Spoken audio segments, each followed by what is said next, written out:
Hello student, मेरे इस YouTube channel लखेड़े sir studies में आपका एक बार फिर से स्वागत है। आज हम एक हेलो एरियंस का इंपॉर्टेंट क्वेश्चन लेकर के आ रहे हैं। चलिए बात करते हैं क्वेश्चन के बारे में। Although chlorine is an electron withdrawing group yet it is ortho para directing towards electrophilic substitution group. चलिए मैं इसको समझाता हूँ। पहले क्वेश्चन है क्या। तो ये मैंने क्लोरोबेंजीन बनाया। देखिए, क्लोरोबेंजीन में दो प्रकार के इफेक्ट एक साथ काम कर रहे होते हैं। एक तो रेजोनेटिंग इफेक्ट या उसे मेसोमेरिक इफेक्ट भी कहते हैं, प्लस एम इफेक्ट भी कहते हैं, और एक इसके अंदर माइनस आई इफेक्ट काम करता है, इंडक्टिव इफेक्ट इसके अंदर काम कर रहा होता है।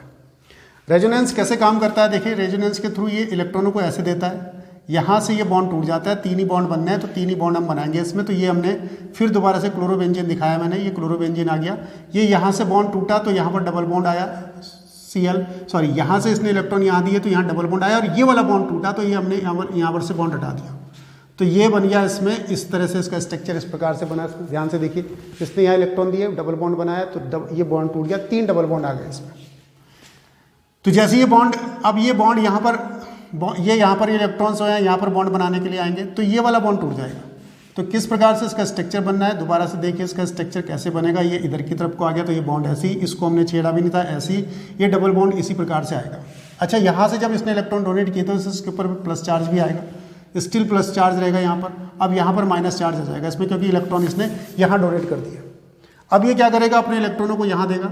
जैसे ही इलेक्ट्रॉनों को यहाँ देगा, यहाँ से बॉन्ड टूटेगा तो क्या स्ट्रक्चर बनेगा इसका, नया स्ट्रक्चर इसका इस प्रकार से बनेगा। देखिए ध्यान दीजिए, डबल बॉन्ड Cl के ऊपर अभी भी पॉजिटिव, ये वाले बॉन्ड को हमने अभी भी नहीं छेड़ा और ये इलेक्ट्रॉन यहाँ रख दिया तो ये बॉन्ड यहाँ बन गया, और ये वाला बॉन्ड तोड़ दिया तो यहाँ पर इलेक्ट्रॉन आ गए।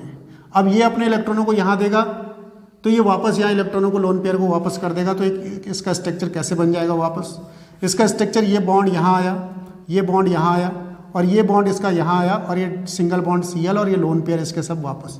ये बाकी लोन पेयर तो इसके थे ही ना यहाँ पर, अब बाकी तो लोन पेयर थे ही इसके यहाँ पर, बस दो ही लोन पेयर दिए थे। तो अब 6 के 6 इसके लोन पेयर वापस आ गए, 1 2 3 4 5 6 इसके लोन पेयर सब वापस आ गए। तो ये इसका स्ट्रक्चर हो गया। अगर मैं इसका हाइब्रिड स्ट्रक्चर बनाऊं तो हाइब्रिड स्ट्रक्चर इसका इस प्रकार से बनेगा। हाइब्रिड स्ट्रक्चर इस प्रकार से, यानी कि ये बॉन्ड है अपनी जगह पर घूम रहे हैं ऐसे करके, और ये बॉन्ड यहाँ पर भी घूम रहा है, यहाँ पर भी, तो Cl पर भी आ रहा है। तो Cl पर पार्शियली डबल बॉन्ड पाया जाता है। इसकी भी हमको जरूरत पड़ेगी, आगे ध्यान करेंगे कि यहाँ जो Cl होता है इस पर पार्शियली डबल बॉन्ड पाया जाता है। इसको ध्यान करेंगे, ये तो बहुत जरूरी चीज़ है कि Cl पर पार्शियली डबल बॉन्ड करेक्टर पाया जाता है। अब देखिए, रेजोनेंस के थ्रू क्या किया इसने, क्लोरीन ने अपने लोन पेयर को इसके अंदर घुमाना शुरू कर दिया। और कहाँ पर घुमाया, देखिए, ऑर्थो पर इलेक्ट्रॉनों की डेंसिटी बढ़ाई, इलेक्ट्रॉन यहाँ आया, या पैरा पर इलेक्ट्रॉनों की डेंसिटी बढ़ाई, या दोबारा देखिए ऑर्थो पर इलेक्ट्रॉनों की डेंसिटी बढ़ाई। ऑर्थो कहीं पर नहीं बढ़ाई, इलेक्ट्रॉनों की डेंसिटी यहाँ बढ़ रही, यहाँ बढ़ रही, ऑर्थो और पैरा पर बढ़ रही, मेटा पर नहीं बढ़ रही है। तो क्योंकि इलेक्ट्रॉनों की डेंसिटी ऑर्थो या पैरा पर बढ़ रही है, तो जैसे ही इस पर इलेक्ट्रोफाइल को अटैक करेगा, ये इलेक्ट्रोफाइल कहीं से आया और इस पर अटैक करने के लिए आया, तो इलेक्ट्रोफाइल कहाँ अटैक करेगा, या तो ऑर्थो पर, ये प्लस है तो माइनस पर अटैक करेगा, तो ऑर्थो पर या पैरा पर अटैक करेगा। इसलिए ये जो क्लोरोबेंजीन है ऑर्थो पैरा डायरेक्टिंग कंपाउंड है। यहाँ तक की बात क्लियर कि ये chlorobenzene ortho para directing compound क्यों है, क्योंकि ऑर्थो पर और पैरा पर, ऑर्थो या पैरा पर इलेक्ट्रॉनों की डेंसिटी बढ़ रही है, इसलिए इलेक्ट्रोफाइल यहाँ पर अटैक करेगा।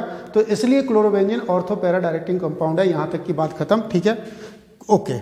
इससे आगे की बात चलते हैं, जरा मैं इसको नीचे रब करता हूँ, इससे आगे की बात चलते हैं।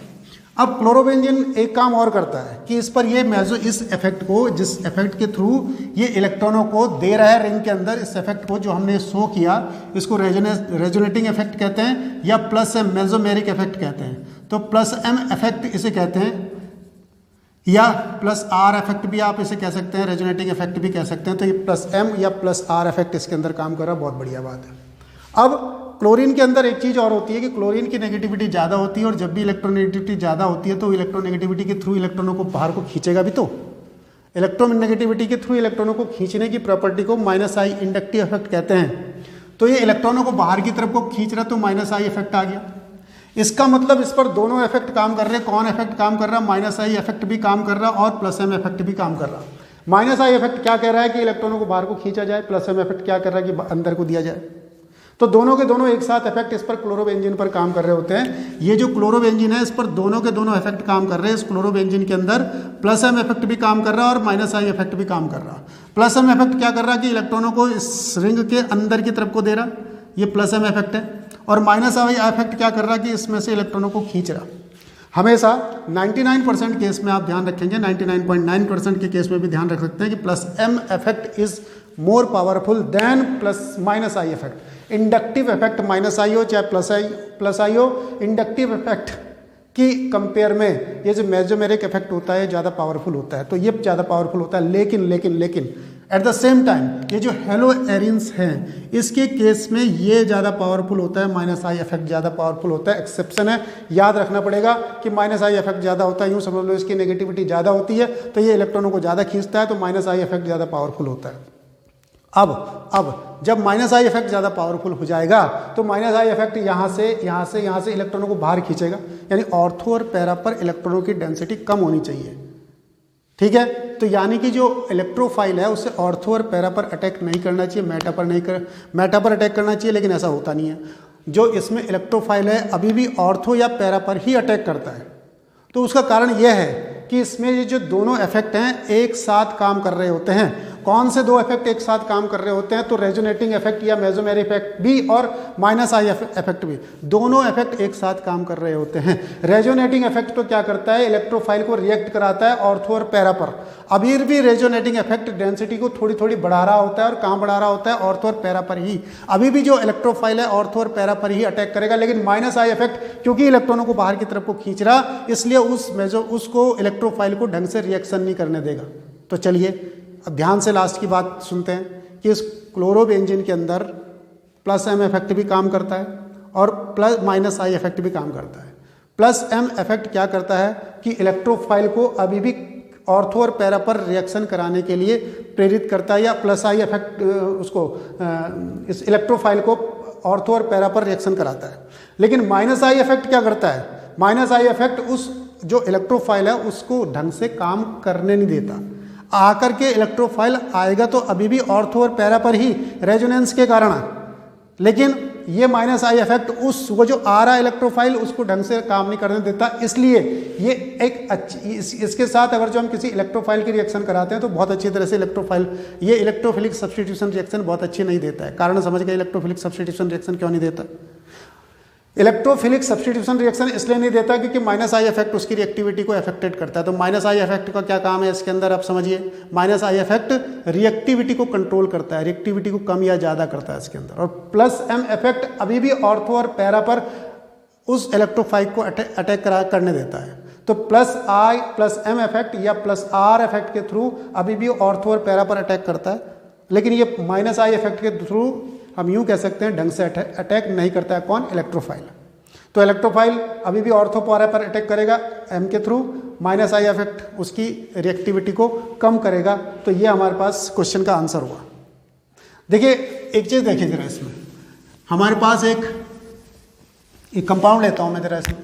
देखिए ये हमारे पास बेंजल्डिहाइड है, ये मेटा डायरेक्टिंग कंपाउंड है, ये C डबल बॉन्ड O और H है। ऐसा क्यों है मेटा डायरेक्टिंग कंपाउंड? क्योंकि ये इलेक्ट्रॉनों को खींचेगा, क्योंकि इसकी नेगेटिविटी ज़्यादा है। तो ये इलेक्ट्रॉनों को खींचेगा, तो ये क्या करेगा, यहाँ से इलेक्ट्रॉनों को खींचेगा पाई बॉन्ड से।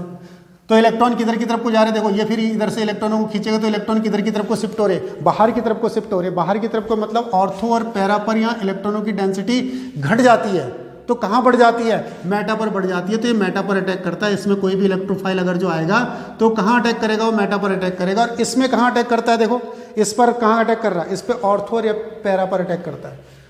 इन दोनों में अंतर देखिए, ये इलेक्ट्रॉनों को बाहर खींच रहा है लेकिन अंदर नहीं दे रहा है, क्योंकि इसके पास लोन पेयर नहीं है। इसमें तो इलेक्ट्रॉन इसके मेसोमेरिक इफेक्ट के थ्रू या प्लस एम इफेक्ट के थ्रू अंदर को भी आ रहे हैं और इंडक्टिव के थ्रू बाहर को भी जा रहे हैं। इसमें तो केवल एक ही इफेक्ट लग रहा है, बाहर को इलेक्ट्रॉन जा रहे हैं, अंदर को थोड़े आ रहे हैं। इसमें दोनों जग रहे हैं, इसमें दोनों इफेक्ट लग रहे हैं। तो इसमें इसलिए क्या होगा, एक इफेक्ट तो उनको आकर के ऑर्थो और पैरा पर काम करने देगा, दूसरा इफेक्ट कहेगा ढंग से काम नहीं करने देगा। बस ये चीज़ है इसमें।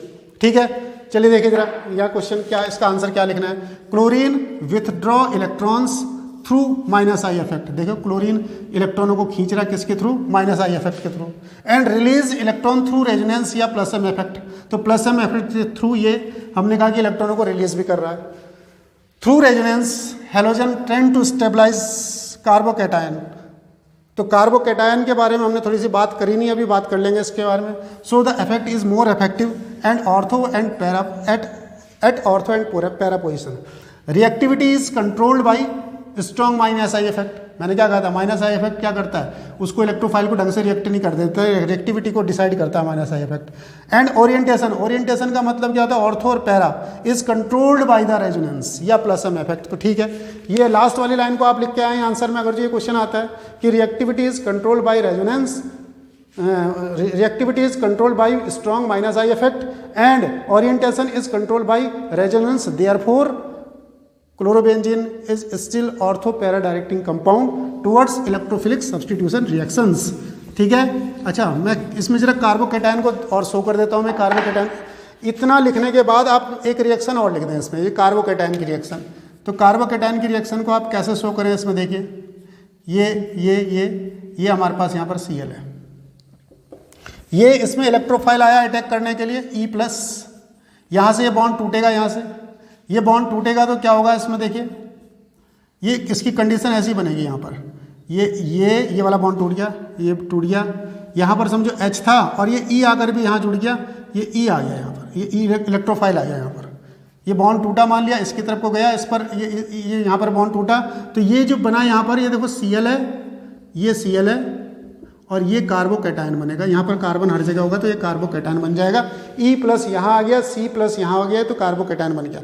अब इस कार्बोकैटायन को कौन स्टेबलाइज करेगा, ये देखो, ये यहाँ से अपने इलेक्ट्रॉनों को यहाँ देगा, यहाँ से अपने इलेक्ट्रॉनों को यहाँ देगा, तो इसका स्ट्रक्चर किस तरह से बन जाएगा जरा देखिए फिर दोबारा से। तो इसका स्ट्रक्चर बनेगा हमारे पास यहाँ पर डबल बॉन्ड आया और ये आया H और ये आया E और यहाँ पर डबल बॉन्ड और ये C और ये C पर ये प्लस चार्ज आ गया, ये प्लस चार्ज ही आ गया, तो ये स्टेबलाइज हो गया ना कार्बन। ये यहाँ से प्लस को हटा दिया इसने, यहाँ से इलेक्ट्रॉन दे दिए, तो ये इसकी कमी पूरी हो गई, तो ये बॉन्ड हटा देता हूँ। तो ये इसको स्टेबलाइज करेगा। कौन स्टेबलाइज कर रहा है, देखिए इसको, ये इसको स्टेबलाइज कर रही है, ये यहाँ पर इसको बॉन्ड लगाना पड़ेगा, ये इसको स्टेबलाइज करने का काम करेगा।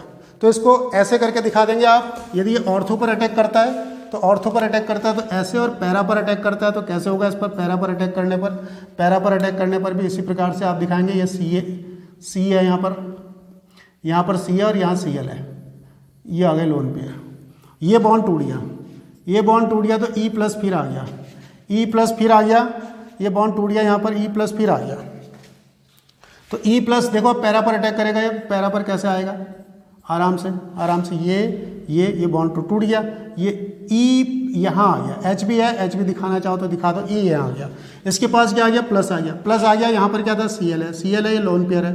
तो क्या करेगा, देखो ये इसको यहाँ इलेक्ट्रॉन देगा तो यहाँ बॉन्ड बन जाएगा, ये पूरा हो जाएगा, नहीं पूरा हो जाएगा, और ये यहाँ देगा तो इस पर यहाँ पर प्लस आ जाएगा, ये यहाँ से घूम करके प्लस इसके पास आ जाएगा। इसका मतलब यहाँ पर ये स्टेबलाइज हो जाएगा, ये जो कार्बोकैटायन यहाँ पर बन रहा है ये स्टेबलाइज हो जाएगा। तो ये रेजोनेंस इसको स्टेबिलिटी देता है कार्बोकैटायन को। तो इतना बना करके दिखा दें आप। तो reactivity is control by strong minus I effect and orientation is controlled by resonance, therefore chlorobenzene is still ortho and para directing compound towards electrophilic substitution reaction। ठीक है, तो ये इसका आंसर हो जाएगा। तो आज के इस वीडियो में इतना ही। थैंक यू, धन्यवाद।